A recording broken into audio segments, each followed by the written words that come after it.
So hello guys, welcome back. একটা mini blog নিয়ে আবার চলে এসেছি। আজকে এসেছি আমাদের 31st উপলক্ষে একটা ছোটো মিনি ব্লগ।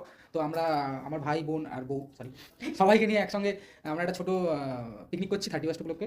তো অলরেডি এখন সময় 7 আমাদের কাজ চলছে। এর আগে অনেক কিছু মার্কেটিং করা হয়েছিল, সেগুলো আমি ব্লগ করিনি। তো এখন থেকে যা যা হবে সমস্ত কিছু আমি ব্লগে আনবো। এই দেখো, এই একটা চিনতে পারছো তোমরা, এই যে সেই মেয়েটা, নামটা জানো কি? সৌমজিৎ। আর একে তো চেনো, এ হচ্ছে আমাদের কাকিমা ঠাকুমা ঝুঁকরুটে কাটছে, আর ওদিকে বেলুন ফোলাচ্ছে বোতল। তো সবাই আছে, সব মার্কেটিং হয়ে গেছে, এই যে পড়ে আছে।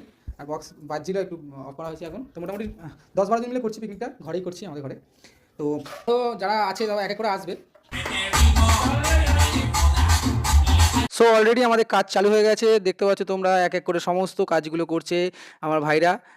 কেউ বেগুন কাটছে, কেউ মাংস ধুচ্ছে, মাংস কষাই করছে। তো সৌম্যজিৎ মাংস কষাই করছে। 3-4 জন ভাই বোনরা যারা খাটে বসে আছে, তারা বসে শুধু হাসাহাসি করছে। আর এদিকে রুমাকে দেখছো, রুমা কেন জানি না আমার দিকে তাকিয়ে হাসছে।